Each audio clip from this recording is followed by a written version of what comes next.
apparently we gotta talk about what actually happened to the Senju clan. Just think about how ridiculous this clan was.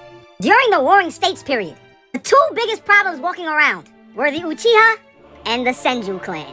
And eventually these two clans produced Madara Uchiha and Hashirama Senju, which went about as peacefully as you'd expect. These ninjas spent years booming each other's clansmen and brothers until eventually Hashirama beat the brakes off Madara one more time.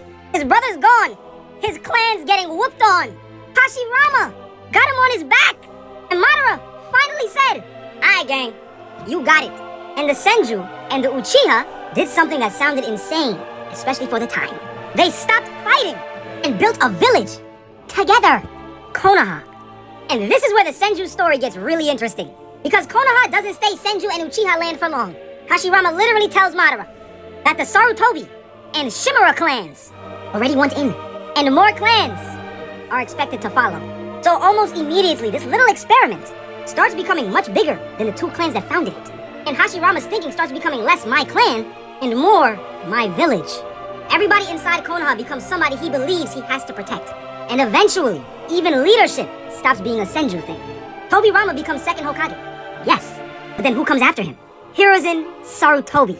Have mercy! Not another Senju, because this wasn't supposed to become the Senju kingdom.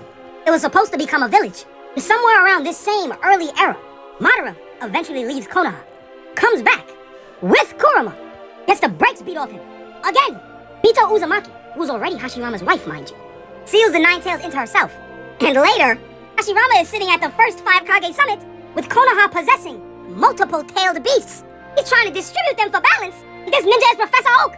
Understand how powerful the Senju were at the beginning. One of the 2 founding clans, Hashirama, Tobirama, directly involved in building the system the entire shinobi world eventually copies. And they just vanish? This is where the internet gives you a very clean explanation. Hashirama dissolved the Senju clan and told everybody to intermarry with the rest of Konoha, till the Senju bloodline spread throughout the village. And honestly, that sounds very Hashirama. Just one little problem. We never see him say that. Not a scroll, not a messenger pigeon, nothing. Because the manga never gives us a Senju clan meeting where Hashirama says, "Alright everybody, drop the last name and go reproduce with the neighborhood." That official plan, we never get it. There's another problem with the idea that the Senju immediately stopped existing after Konoha was founded. Nawaki, Tsunade's little brother, Hashirama's own grandson. Decades after Konoha was founded, he's still identified, or rather identifiable, with the Senju clan. But clearly Hashirama didn't create Konoha Monday, hit delete clan by Tuesday. But here's something I find really interesting. Look at the names. Hashirama Senju, Tobirama Senju, Senju, right there. And Hashirama's own grandchildren, Tsunade, Nawaki. Now wait, because I'm not saying Kishimoto not routinely attaching the Senju surname to them confirms some secret integration policy. It doesn't. But you can't tell me it's not interesting. Nawaki can still belong to the Senju clan, while Senju as an identity starts becoming less and less visible. Especially when compared to their founding partners, the Uchiha. Uchiha surname, Uchiha crest, Uchiha compound, Uchiha leadership, Uchiha police force. You are gonna know these ninjas with Uchiha. Senju, we start seeing another pattern. Not proof of some official plan, but something definitely worth noticing. Because then fast forward to Naruto's era. Where are they? We have Hyuga, Nara, Akamichi, Yamanaka, Inazuka, the Uchiha, before and after the massacre. But the Senju, one of the 2 clans that built Konoha. No modern Senju clan head, no identifiable Senju compound, no major community still operating publicly as the Senju clan. They just stopped being visible. And unlike the Uchiha, we never hear about a Senju massacre.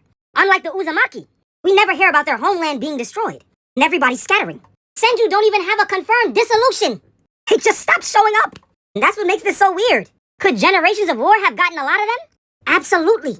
Tobirama himself, big Senju, gets offed during war. Awaki got boomed the day after his 12th birthday during a war. Could marriage and integration into Konoha have gradually spread descendants of Senju into other families? That makes a ton of sense. Could some random average Joe walking through Konoha have Senju ancestry and we never know? Of course. But none of these possibilities are the official answer. We don't have one. And Tsunade herself shows you how quickly these bloodlines can start converging. Her grandfather is Hashirama. Her grandmother is Mito Uzumaki. But one of Hashirama's own descendants already represents Senju and Uzumaki coming together. So what happened to the Senju officially? We don't know. War, marriage, integration. Probably some combination of things that Kishimoto hasn't explained yet. But me, I think there's something really fitting about the pattern. The Uchiha remained very visibly the Uchiha. Senju helped build a village, where eventually being Senju wasn't supposed to matter as much as being from Konoha. And generations later, the Senju name is damn near gone. Their village, their descendants, and everything they helped build is still there. So no, I don't think the Senju completely disappeared. Maybe they just became less about being the Senju and more about being part of the leaf. Again, that's my interpretation, because canon never actually tells us. But if you ask me, real G's move in silence like lasagna. Have mercy!